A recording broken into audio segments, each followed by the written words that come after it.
समझे, हम लोग डिस्प्लेसमेंट समझ गए, डिस्टेंस और डिस्प्लेसमेंट पे बेस्ड न्यूमेरिकल भी कर लिए। आज हम लोग एक नए टर्म को इंट्रोड्यूस करने जा रहे हैं, वो टर्म है स्पीड। तो आज के इस लेक्चर में हम लोग दो टर्म पर ज़्यादा फोकस करेंगे, एक स्पीड के ऊपर और दूसरा एवरेज स्पीड के ऊपर। ठीक है, तो ध्यान देंगे कि किस तरह से हम लोग स्पीड और एवरेज स्पीड निकालते हैं। ठीक है, चलिए स्पीड क्या होता है इस चीज को समझिए। What do you mean by speed? Term जो हमारे पास वो टर्म क्या है? स्पीड। ये स्पीड क्या होता है? तो पहले लिखने से पहले सुनेंगे, ये स्पीड क्या होता है। देखिए, स्पीड एक ऐसा टर्म है जो हमको किसी भी बॉडी के मूव करने के रेट को बताता है। यानी कोई भी बॉडी अपने जगह पर या कहीं जाने के लिए कितना तेजी से वो जा रहा है या कितना तेजी से वो नच रहा है, कितना तेजी से कोई चीज फेंका जा रहा है, these all gives us speed. ये सारे के सारे चीज जो हैं हमको क्या बताते हैं? स्पीड के बारे में बताते हैं। क्लियर? स्पीड जो है ये बताता है, tells us about how fast anything moving. कोई चीज कितने रफ्तार से घूम रहा है, ये स्पीड है। ठीक है, अब देखिए सपोज कीजिए कि कोई एक एथलीट दूसरे एथलीट के साथ दौड़ना शुरू किया और वो एक सर्टेन डिस्टेंस कवर किया एक सर्टेन टाइम में। तो कुछ टाइम में कुछ दूरी को कवर किया, दैट इज कॉल्ड स्पीड। दिए हुए समय में कितना दूरी तय किया। ठीक है, अगर इसका डेफिनेशन भी निकाले तो यहाँ पे क्या हो जाएगा? Distance travelled per unit time. ये पर यूनिट टाइम क्या है, इस चीज पर ज्यादा फोकस हम लोग करेंगे। ठीक है, क्योंकि लॉन्ग टाइम पीरियड भी यूज हो सकता था, लेकिन पर यूनिट टाइम ही क्यों यूज किया जाता है डेफिनेशन में, इस बात को भी समझना जरूरी है, अभी समझेंगे। फिर देखिए, इसको हम लोग कर सकते हैं distance divided by time gives speed. दिए गए डिस्टेंस को दिए गए समय से अगर भाग कर देंगे तो हमको स्पीड मिल जाएगा। ठीक है, लेकिन समझने वाली बात यहाँ पर हम जो आपको समझाना चाह रहे हैं कि हम लोग स्पीड में और स्पीड के मदद से ज्यादातर इस टाइप का क्वेश्चन बनाते हैं या इस टाइप के प्रॉब्लम को सॉल्व करते हैं, जिसमें ये बात आती है कि मान लीजिए ए और बी मूव करना स्टार्ट करा। ठीक है, तो ए और बी में ज्यादा गति किसकी थी, ज्यादा तेज कौन चल रहा था, समझ रहा है? तो ये जो प्रॉब्लम को हम सॉल्व करेंगे वो किसके मदद से सॉल्व करेंगे? स्पीड के कॉन्सेप्ट से मदद। तो स्पीड अभी आपके समझ में आ रहा है कि जैसे मान लीजिए सपोज कीजिए दो बॉडी है, एक बॉडी है ए और दूसरा बॉडी है बी। एक संडे को और दूसरा मंडे को, यानी कहने का मतलब अलग अलग समय में अलग अलग दूरी तय करेगा। ठीक है, मान लीजिए ए चलता है 2 किलोमीटर 10 मिनट में, ए चलता है 2 किलोमीटर 10 मिनट में। इसमें समय कौन सा है भैया? 10 मिनट। ये टाइम है, मिनट क्या है? ऐसा यूनिट है, हम समझ गए कि हमको क्या दिया हुआ है? समय दिया हुआ है। 2 किलोमीटर डिस्टेंस है, 2 किलोमीटर क्या है? डिस्टेंस है, 10 मिनट टाइम है। ये ए का बायोडाटा है, यानी ए के बारे में हम बता रहे हैं कि वो 2 किलोमीटर चला। कितना समय लिया 2 किलोमीटर चलने के लिए? 10 मिनट, संडे को। ठीक है, जबकि कहता है बी जो है, बी ये 5 मिनट में, सॉरी ये 5 किलोमीटर चलता है 20 मिनट में। समझ आ रहा है? एक का रफ्तार आपको बताया कि ये 2 किलोमीटर 10 मिनट में चलता है, जबकि दूसरा ऑब्जेक्ट जो बी है वो मंडे को चला 5 किलोमीटर 20 मिनट में। तो अब हमको ये पता लगाना है कि किसका स्पीड ज्यादा रहा होगा, कौन फास्टेस्ट रहा होगा, कौन ज्यादा गति से मूव करा होगा। देखो क्या कर रहा है, कौन ज्यादा गति से मूव करा होगा वो इसमें पढ़ेंगे। तो देखिए, इसके लिए हम लोग क्या करते हैं, इसके लिए फॉर्मूला जो हमारा स्पीड निकालने का, वो फॉर्मूला है speed equals to distance upon time. क्या करेंगे? स्पीड हमको निकालना है, स्पीड हमको नहीं पता है, डिस्टेंस आपको पता है 2 किलोमीटर बाय 10। अगर इसको डिवाइड करने जाएंगे तो हम लोग कितना आ जाएगा? 10 से अगर 2 में भाग लगाएंगे कितना आ जाएगा? 0.2 किलोमीटर। 0.2 किलोमीटर। ठीक है, कितना आएगा? 0.2 किलोमीटर। जबकि अगर इसको हम लोग डिवाइड करेंगे तो कितना आएगा? 0.25 किलोमीटर। यही आएगा। समझ आ रहा है? तो अब समझिए ये चलता है 1 मिनट में। ये तो 1 मिनट हो गया, पर यूनिट ना निकालिए। ये कब दिया हुआ है? स्पीड को डिस्टेंस बाय टाइम कब करते हैं? जब हम पर यूनिट टाइम निकालते हैं, 1 मिनट के बारे में निकालते हैं। यहाँ पे ध्यान से पढ़िए, distance divided per unit time. हर एक मिनट की जिस समय चर्चा हो रही होती है, हर एक मिनट की जिस समय बात हो रही होती है, उस केस में हम लोग क्या करते हैं कि स्पीड निकालने के लिए डिस्टेंस अपॉन टाइम करते हैं। और डिस्टेंस आपको पता है और समय आपको पता है, तो इसके वजह से आप जानते हैं कि बी का रफ्तार ज्यादा रहा होगा ए की तुलना में, क्योंकि 1 मिनट में ये 0.2 किलोमीटर जाता है, जबकि ये कितना जाता है? 0.25 किलोमीटर जाता है। तो ये तो ज्यादा जाता है।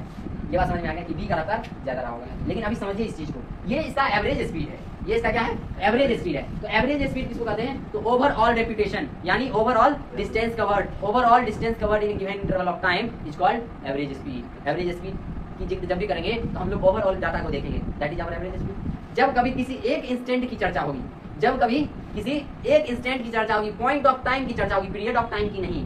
पीरियड कहने का मतलब एक लॉन्ग पीरियड में, ठीक है। पॉइंट ऑफ कहने का मतलब पॉइंट जितना छोटा होता है उस प्लेस का, मान लीजिए आपको वैल्यू ज्ञात करने को बोल दिया जाए, that is called point of time. तो पॉइंट ऑफ टाइम हमको इंस्टेंटेनियस स्पीड देता है। क्या देता है, इंस्टेंटेनियस स्पीड। इंस्टेंट मतलब होता है हर एक इंस्टेंट पर, हर एक क्षण पर, समझ आ गया, तो क्षणिक, ठीक है। तो इंस्टेंटेनियस स्पीड निकालने के लिए हमको क्या करना पड़ता है, किसी एक पॉइंट पर हम निकालते हैं। तो किसी एक पॉइंट पर निकालने के लिए आप क्या कीजिएगा कि एक इंटरवल लीजिएगा, और इंटरवल आप कीजिएगा कि जितना छोटा से छोटा हो सके। जैसे मान लीजिए दो बॉडी है, एक बॉडी 8 बजे चलना शुरू किया और वो 9 बजे अपने डेस्टिनेशन पर पहुंच गया। 8 बजे चलना शुरू किया और 9 बजे अपने डेस्टिनेशन पर पहुंच गया। तो आप क्या कीजिएगा, देखिए इधर 8 बजे चलना शुरू किया और 9 बजे पहुंच गया। तो इंस्टेंटेनियस स्पीड निकालने के लिए, कौन सा स्पीड, इंस्टेंटेनियस स्पीड निकालने के लिए हम लोग इतना छोटा इंटरवल लेंगे, इतना छोटा कहने मतलब जो माइक्रोस्कोप से भी ना दिखेगा। तो कहने का मतलब 1 सेकंड का भी एक भाग ले लेते हैं, ठीक है। तो इस केस में मान लेते हैं कि 1 किलोमीटर चला होगा 8 बजे से लेकर और इसके एक अंतराल में।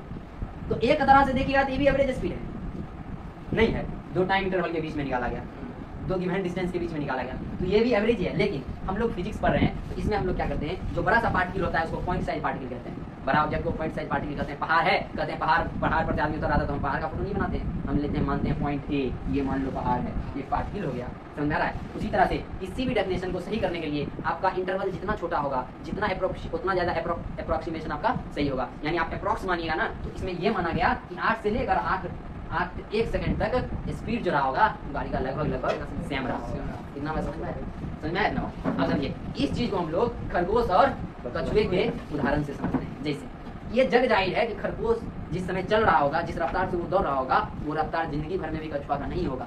समझ में आ रहा बात, जिंदगी भर में भी कछुआ का रफ्तार हो सकता है, खरगोश का नहीं। तो लेकिन क्या हुआ कि इंस्टेंटेनियस स्पीड जो था खरगोश का ज्यादा था, यानी क्षण में जिस समय वो एक्चुअली रनिंग कर रहा था उस समय उसका क्या था, ज्यादा था। लेकिन एक गिवन पीरियड में जैसे 5 मिनट तक, तो 5 मिनट तक वो दौड़ता नहीं रहा, वो थोड़ी देर के लिए सो गया। तो एक इंटरवल में, एक दिए गए टाइम पीरियड में टोटल डिस्टेंस निकाला गया। तो ये जाना गया कि इस रफ्तार से कछुआ चला होगा तो उससे पहले पहुंच गया। तो जितना समय बढ़ा उसका क्या हो गया, एवरेज घटता चला गया। किसका, खरगोश का, क्योंकि खरगोश तो दौड़ना स्टार्ट किया था बहुत तेजी में, ठीक है। तो कहने का मतलब क्या हो गया, ये जरूरी नहीं है कि जिसका एवरेज स्पीड ज्यादा है उसका इंस्टेंटेनियस स्पीड ज्यादा होगा। एवरेज स्पीड कहने का मतलब हो गया ओवरऑल रिपीटेशन हम लोग देखते हैं, जबकि इंस्टेंटेनियस एक क्षणिक पॉइंट ऑफ टाइम पर देख लेते हैं कौन आगे। समझा रहा बात, हो सकता है कि जो अभी आ गया वो बाद में पीछे हो जाए। तो इसी तरह से जैसे मान लीजिए एवरेज स्पीड कहने का मतलब क्या हो गया कि किसी भी चीज का ओवरऑल डिस्कशन करना, ये आपका एवरेज हो गया। तो अगर अब आपसे पूछे कि एवरेज स्पीड क्या है और इंस्टेंटेनियस स्पीड क्या है, समझा दीजिएगा आसानी से, ठीक है। तो एवरेज स्पीड क्या होता है, पीरियड ऑफ टाइम का जिक्र होता है, और इंस्टेंटेनियस स्पीड क्या होता है, पॉइंट ऑफ टाइम।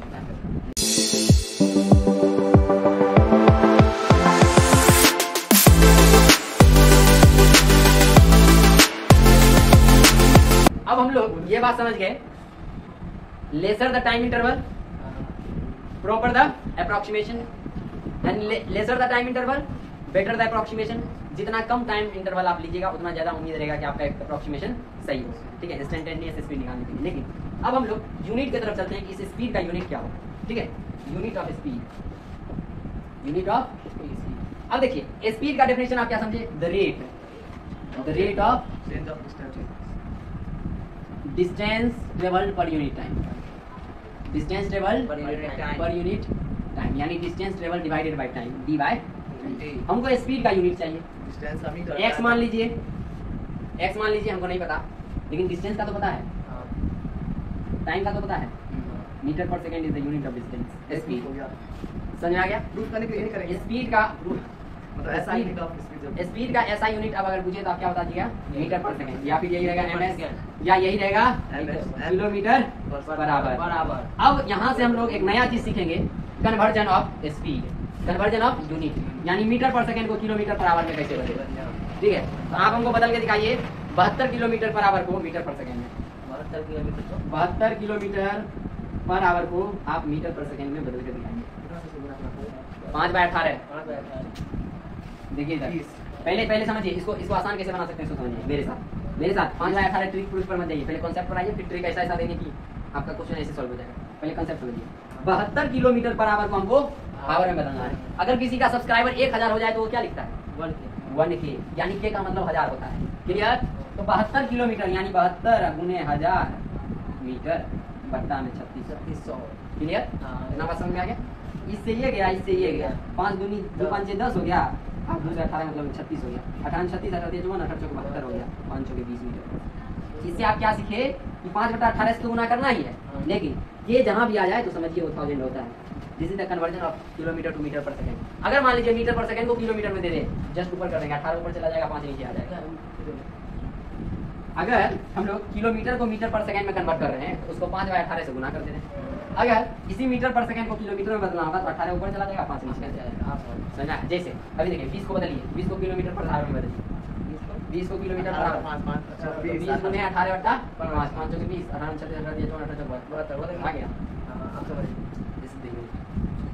इसके बाद एक और टर्म है छोटा सा, उसको देख लेते हैं। क्या टर्म है हमारे पास? यूनिफॉर्म स्पीड और नॉन यूनिफॉर्म। यूनिफॉर्म स्पीड तब होगा जब इक्वल डिस्टेंस और equal interval of time cover हो। ठीक है, जब अनइक्वल डिस्टेंस कवर होगा इक्वल इंटरवल ऑफ टाइम में, तब वो क्या हो जाएगा? Non uniform. समझ में आ गया? तब उसके हम लोग क्या लिखते हैं? v बराबर s/t। क्या लिखते हैं? v बराबर s/t। s होता है, ये स्पीड होता है, ये s डिस्टेंस होता है और ये t होता है टाइम। समझ आ गया? ठीक है, यहीं से निकलता है s बराबर vt। s बराबर क्या निकलता है? vt। ठीक है, समझ आ रहा बात? अब कोई दिक्कत नहीं होना चाहिए, उम्मीद करते हैं। ठीक है।